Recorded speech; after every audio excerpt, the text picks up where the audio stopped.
Today 24 news सत्य परिस्थितीचा सविस्तर आढावा। कामगार युनियन आणि जमिनीच्या देवाणघेवाणीतून गुंडगिरी करणाऱ्या मृत बाबा फरजद याच्या मिटमिटा भागातील घरामध्ये गुन्हे शाखेने मध्यवर्ती कारवाई करत मोठा शस्त्रसाठा, जिवंत काडतुसे, काही कोटींची रोख रक्कम आणि 151 ग्राम वजनाचे सोन्याचे दागिने जप्त केले। या संदर्भातील माहिती पोलीस आयुक्त प्रवीण पवार यांनी शनिवारी दुपारी आयोजित पत्रकार परिषदेत दिली आहे। या कारवाईच्या माहितीची कोणकोण लागली होती, मात्र याबाबत कमालीची गुप्तताही पाळण्यात आली होती।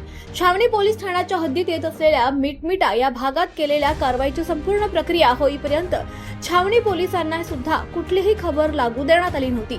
बाबा फरजान असं नाव असलेल्या कथित गुंडाच्या सुमारे 1 एकरच्या परिसरातील बंगल्यामध्ये मध्यरात्री गुन्हे शाखेच्या पोलिसांनी छापा मारला। या छाप्यामध्ये अधिकतर कर्मचारी आणि नौके किंवा नेहमीच्या पथकातील नव्हते अशी माहिती समोर आली आहे। या छाप्यामध्ये 5,26,29,560 रुपयांची रोख रक्कम आढळून आली असून हे पैसे मोजण्यासाठी पोलिसांना 10 मशीनचा वापर करावा लागल्याचं सांगण्यात येत आहे। याशिवाय वेगवेगळ्या प्रकारच्या बंदुकांमध्ये वापरण्यात येणाऱ्या तब्बल 632 एवढ्या संख्येतील जिवंत काडतुसं सापडली आहेत। सोबतच 21 हत्यारं आढळून आली, त्यातील 4 शस्त्रांचा परवाना मृत बाबा फरजद याच्या नावे असल्याची माहिती पोलिसांनी दिली आहे। या घरामध्ये मद्यसाठा सुद्धा आढळून आलाय। पोलिसांनी 45 बाटल्या जप्त केल्यात, तसंच 151 ग्राम एवढं तब्बल सोन्याचे दागिने आढळून आलेत आणि त्याची किंमत पोलिसांनी 21 लाख रुपये असल्याचं म्हटलंय। या प्रकरणी पोलीस कर्मचारी योगेश डोंगर नवसारे यांच्या फिर्यादीवरून छावणी पोलीस ठाण्यात गुन्हा दाखल करण्यात आलाय।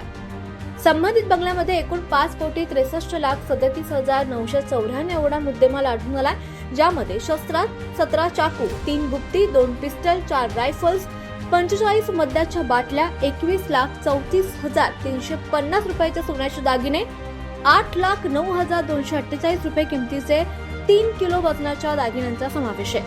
दिनांक 10 जुलै रोजी माननीय पोलीस आयुक्त छत्रपती संभाजीनगर यांना मिळालेल्या गोपनीय माहिती आधारे गुन्हे शाखेने छावणी पोलीस स्टेशनच्या हद्दीमध्ये मिटमिटा या ठिकाणी रेड केली असता एका घरामध्ये मोठ्या प्रमाणामध्ये शस्त्रसाठा आणि रोख रक्कम मिळालेली आहे। या शस्त्रसाठ्यामध्ये 2 पिस्तल आणि 4 रायफलचा समावेश आहे।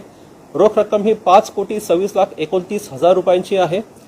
151.33 ग्राम सोने, त्याचप्रमाणे 3.9 किलो चांदी ही देखील याच्यामध्ये जप्त करण्यात आलेली आहे। एकूण 6,350 जिवंत काडतुसं सुद्धा याच्यामध्ये जप्त करण्यात आलेली आहेत। हे घर जे आहे हे बाबा फरजन अर्देशीर दोरडी या व्यक्तीच्या नावावरती आहे आणि हा व्यक्तीचं 1 महिन्या अगोदर निधन झालेलं आहे। त्या ठिकाणी त्याची दुसरी पत्नी शीला साळवे ही राहत होती। आम्ही जप्त केलेली सर्व रक्कमीच्या अनुषंगाने छावणी पोलीस स्टेशन येथे गुन्हा दाखल करण्यात आलेला आहे। हा जो बाबा फरजन आहे याच्यावर यापूर्वी 4 गुन्हे दाखल होते आणि 1980 ते 90च्या दरम्यान हा कामगार युनियनचा अध्यक्ष होता। धन्यवाद। आजच महाराष्ट्र टुडे 24 न्यूजला सबस्क्राईब करा आणि सत्य परिस्थितीचा सविस्तर आढावा पहा।